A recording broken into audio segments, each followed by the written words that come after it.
북한의 인터넷망이 오늘 새벽 또다시 멈춘 것으로 알려졌습니다. 북한의 인터넷이 어제에 이어서 이틀 연속 다운된 원인은 아직 밝혀지지 않은 가운데 미국 정부가 소니 영화사 해킹에 대한 비례적인 대응에 나선 게 아니냐는 추측도 나오고 있습니다. LA 연결해 자세한 내용 알아보겠습니다. 정재현 특파원. 네, 로스앤젤레스입니다. 네, 북한의 인터넷이 어제에 이어서 오늘 또다시 다운됐다고 하는데 언제부터 그런 현상이 일어났나요? 네, 북한의 인터넷망이 다시 다운된 시간은 우리 시간으로 오늘 새벽 0시 41분입니다. 미국의 인터넷 리서치 그룹인 딘 리서치는 북한의 4개 인터넷망이 다시 멈췄다고 밝혔습니다. 딘 리서치는 중국의 통신회사인 차이나 유니콤이 제공하는 북한의 4개 온라인 네트워크가 끊겼다고 전했습니다. 북한의 인터넷망은 끊기기 전에도 몇 시간 동안 불안정한 상태였던 것으로 알려졌습니다. 주요 사이트를 보면 북한 노동신문과 조선중앙통신 인터넷 홈페이지는 복구돼서 정상적으로 운영되고 있지만 대남 선전 사이트인 우리민족끼리 홈페이지는 정상적으로 작동하지 않고 있습니다. 북한은 그제도 인터넷망이 완전히 멈췄으며 11시간이 지나고 나서야 복원됐습니다.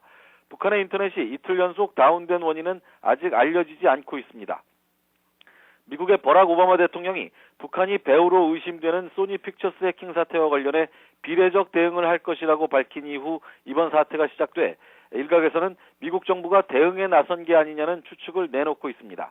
하지만 미국 정부는 북한 인터넷 다운에 대해 확인도 부인도 할 수 없다는 반응을 보이고 있습니다. 이와 관련해 워싱턴 포스트 등 미국 언론은 북한이 자체적으로 인터넷을 차단했을 가능성과 중국이 북한의 인터넷 접속을 차단했을 가능성, 해커나 해킹 집단의 소행일 가능성 등을 거론하고 있습니다. 중국 외교부는 그렇지만 중국 관련성을 언급한 것은 아무런 사실적 근거도 없는 추측성 보도라고 부인했습니다. 네, 해킹에 이른 테러 위협으로 극장 개봉이 취소됐던 영화 인터뷰가 미국에서 크리스마스를 맞아서 개봉될 것이라는 소식도 나왔다고요. 네, 그렇습니다. 영화 인터뷰는 북한 지도자 김정은의 암살을 소재로 만들어진 코미디 영화인데요.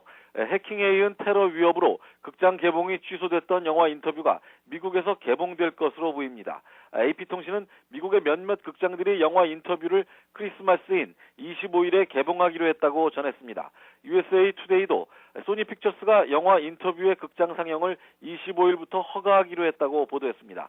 영화 인터뷰는 소니 영화사가 제작해서 당초 미국과 캐나다 등에서 오는 25일 일제히 개봉할 예정이었습니다. 지금까지 로스앤젤레스에서 YTN 정재훈입니다.